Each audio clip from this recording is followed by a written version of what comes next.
dans 20-30 ans, le pays se désagrège. Et c'est fini. Parce qu'il y en a qui voulaient refaire les frontières de l'Afrique. C'est pas plus compliqué que ça. Moi, j'ai un document où en 2000, les Français ont fait une réunion stratégique à Abidjan.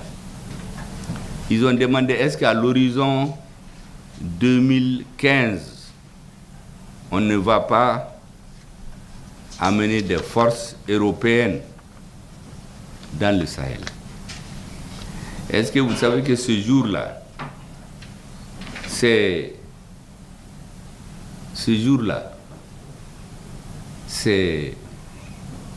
un Malien, un responsable malien, le premier qui a pris la parole pour dire aux Européens que c'est nécessaire que l'Union européenne déploie des forces militaires au Sahel à l'horizon 2015. Pour vous dire qu'on avait une élite qui était convaincue que pour réussir, il faut être en accord avec les Européens. Toutes les cartes blanches ont été données. Donc les Européens ont multiplié les missions pour nous embrouiller. Barkhane, disons, MINUSMA, Barkhane, G5 Sahel, Takuba, EITM, ECAP, que sais-je encore. Première chose, EITM et ECAP, là, on leur a dit de prendre leur bagage et quitter chez nous. On a récupéré notre base militaire, notre école de Koulikoro. La deuxième chose, on a dit, Takuba, là, qui vous a dit de venir? Il dit que c'est l'ancien président. On a dit, mais lui n'est plus là. Et d'ailleurs, le document que l'ancien président leur a donné, il y a un paragraphe qui dit là-dedans que même quand vous venez, vos opérations militaires doivent être convenues avec l'armée malienne. Vous êtes venu, vous n'avez convenu avec personne. Donc, il faut que le beau. Balaba, il y a fait coup d'État, que le Mali c'est pour eux. Mais leur parlement là-bas leur a dit, mais les gens vous disent de quitter leur pays, il faut quitter. Ils ont fini par quitter. Takuba Sara, à la Kahinala. Après Takuba, on a dit qu'on va monter d'un cran. Parce que nous avons notre stratégie, il fallait détricoter cette chemise-là, méthodiquement, de façon surprise souvent et inattendue. Takuba est parti, G5 Sahel avait son tour chez nous. La réunion approche, on veut faire les invitations, on nous dit non, attendez d'abord. Nous payons 400 millions par an de cotisation, G5 Sahel. Et on se rend compte de quoi? L'argent du G5 Sahel, c'est un pays qui va collecter chez les pays arabes. Quand ils collectent 100 millions, ils mettent 90 millions en poche. Les 10 millions, on peint des vieux équipements chez eux. Et on vient donner aux G5 Sahel. Si tu es un militaire, tu te mets à brancher là. Ils vont voir le président démocratiquement élu. On dit que toi, tu voulais faire un coup d'État. On te prend, on te met au Niouf. Donc, l'État, comment faut tourner? Ou bien on t'invite avec qui vous savez, et vous ne parlez plus. Il y a un chef d'état-major qui m'a dit qu'il y a des équipements venus de G5 Sahel. Ils ont mis leurs militaires là-dedans. Ça s'est sectionné, le militaire a eu les deux pieds coupés. Parce que c'est un vieux équipement qu'on a repeint en réalité. Donc G5 Sahel, notre président leur a dit, écoutez, si notre date arrive, réunion Maquet, Mimbebola Bebenado, la date est arrivée, un président extra-africain nous dit de ne pas tenir. Or, G5 Sahel, c'est Mauritanie, Burkina, Niger, Tchad et Mali. La date est arrivée, ils n'ont pas donné. nous avons fait une lettre pour dire qu'on a signé l'acte de décès, en tout cas au Mali. À Sarah. Il est mort de sa belle mort, on n'en a plus parlé. On ne sait même pas où il est enterré. J'ai 5 Sarah, Machita do Sarah Yoromina, Choutara Yoromina Machita do. Maintenant, il nous restait Barkhane. Ils ont préparé en profondeur faire un affrontement avec nos militaires, profiter pour détruire notre flotte aérienne. Quand nous avons su ça, le ministre de la Refondation et nous-mêmes, et le M5 de Gao, on a préparé une opération stratégique. On a envahi leur base la nuit, ils ont fui. Finalement, c'est à la frontière du Niger qui nous ont dit qu'ils ont quitté. Ils n'ont même pas eu le temps de calibrer leurs armes, ils ont même oublié certains. C'est comme ça qu'on a chassé Barkhane. Il n'y a pas eu de bagarre avec nos militaires parce qu'il n'y a plus de quoi faire la bagarre. Donc le peuple malien les a chassés proprement. Il restait maintenant la MINUSMA. MINUSMA, les diplomates défilent dans mon bureau. Est-ce que la MINUSMA là, qu'est-ce que vous allez faire? Moi je lui ai dit qu'on ne sait pas, on attend que le ministre des Affaires étrangères nous dise ce qu'il faut faire.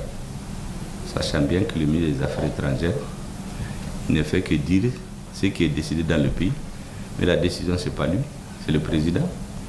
Le président est le vrai chef de la diplomatie. Et donc un jour, le président nous réunit tous ses collaborateurs immédiats. Il dit qu'est-ce qu'on fait? Conclusion, départ immédiat. Le soir, le ministre prend l'avion. Il débarque à New York. La MINUSMA, il vient avec 2 choses. Nous avons les preuves que ce sont eux qui larguent les armes, les nourritures, le carburant aux terroristes pour tuer nos populations. Nous voulons les exposer. Si on les expose là, tout le monde va se révolter contre eux. Deuxième chose, il faut quitter notre pays sans délai. Il a fait paraou là-bas. Il y a eu des gens qui ont eu des syncopes ici, à Bamako. Parce que personne ne s'attendait à ça. Et certains ont dit, hey, les Maliens là, vous savez, ils aiment beaucoup faire le fanfaron. Il y a des pays depuis 2018, ils ont dit aux forces internationales de partir, les Maliens ne pourront rien faire. Nous, on est rentrés. Et de façon méthodique, nous avons décidé ce qu'il faut faire. Il faut quitter de façon organisée, c'est-à-dire de façon ordonnée, coordonnée et sécurisée par nos forces armées. Personne ne viendra nous dire que maintenant, ils sont allés se concentrer à Ber. Parce que c'est à Ber qu'il y a les checkpoints, il y a tout ce qu'ils font là-bas depuis 10 ans. Ils ont préparé une grande opération militaire. Ils ont infiltré la ville avec des blindés, de tout. Nous aussi, on s'est préparés. On a pris Ber. On leur a cassé les reins. Leur chef d'état-major, il est mort là-bas. Les autres ont fui en Mauritanie. Allah ka dawo suma. Nena Allah ga ina to nous ne connaissons pas. Behinu la bi atehinu la netado.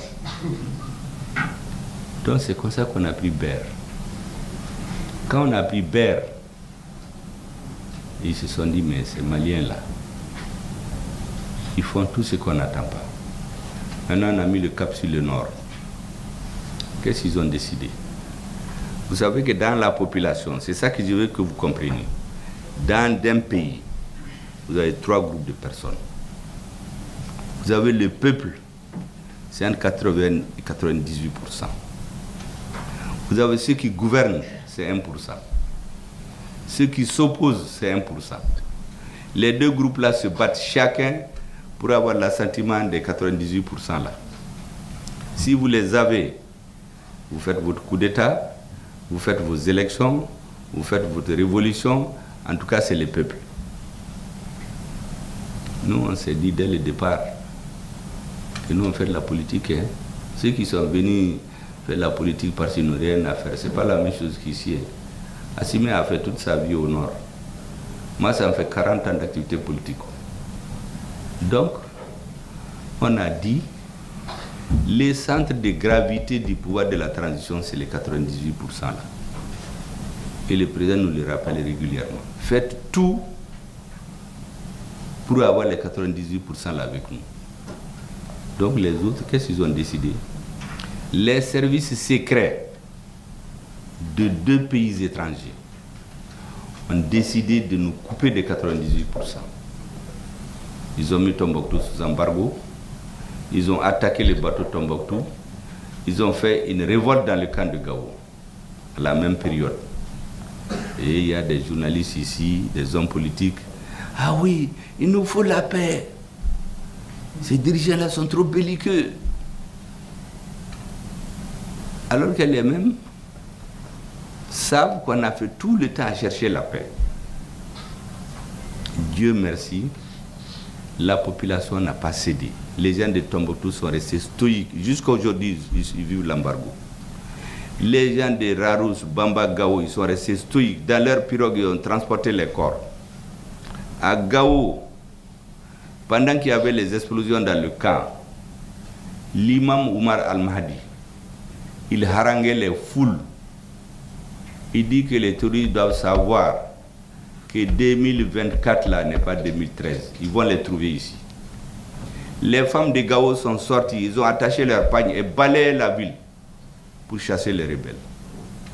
Donc les 98% là, personne ne les a eu, ils sont restés avec nous. Et après, on est monté à Nefis. À Nefis, depuis 2013, on ne les a pas. On les a chassés, il n'y a même pas eu de bataille là-bas. Et maintenant, Kidal. C'est là-bas les nœuds gardiens. Toute la bataille de la transition, c'est pourquoi j'ai fait ce long développement. Ça devait finir par là-bas. Tant qu'on n'aura pas pris Kidal, chasser les narcotrafiquants, tous les discours, on va changer de président, élection démocratique, Karala, avec faux, tout est du faux. Donc on s'est préparé pour Kidal, et eux aussi se sont préparés. Départ ordonné, coordonné et sécurisé. Donc on se donne rendez-vous un jour à 8 h. On arrive à 8 h, on nous dit qu'ils sont partis depuis 6 h. Donc ce n'est plus ordonné, ce n'est ni ordonné, ni coordonné, ni sécurisé. On se rend compte de quoi? Tous les blindés, les armes lourdes ont été transférés discrètement aux terroristes pour que ça soit l'hécatombe pour l'armée malienne. Tout a été miné pour que les Maliens meurent là-bas comme des mouches. Mais le président de la transition, qui est le chef, sous ses ordres, le ministre de la Défense, avec le calme olympien qu'on lui connaît, les chefs militaires qui sont toujours effacés, mais très efficaces. Nos soldats sur le terrain, moi j'ai les visité des éclopés, des gens qui sont blessés à vie.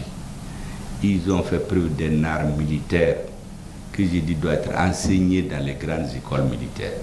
Nous avons détruit tous les blindés qu'ils ont laissés avec ces gens. On les a tous détruits, un à un.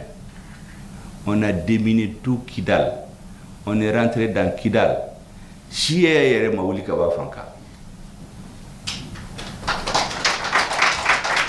Le 14 novembre 2024. Et c'est ce jour en réalité que le Mali a recouvré son intégrité territoriale, sa souveraineté sur l'ensemble de son territoire. Et ces bandits-là ont fui en ce moment pour aller discuter avec les services secrets français, leur dire qu'ils ne savent pas ce que nous avons. Nous n'avons que Blema Kani, Bima Kani, Ode Bamboro. Ulutarou Kafin là. On a pris Kidal. Ils ont pris certains pour aller faire une rébellion à la frontière, qui est dans les autorités intérimaires. On l'a envoyé au repos éternel là-bas, d'après le ministre de la Défense. Allez, Reko, Agnana Borantado, on a reposé ou bien comment? En tout cas, c'est éternel. Donc voici la situation. C'est important que vous le sachiez. Quand on est dans ça, ou celui qui vous dit d'aller aux élections, vous ne parlaient pas le même langage. Donc beaucoup de partis ont eu l'impression qu'on les négligeait, qu'on ne leur parlait pas. On ne peut pas venir tout dire.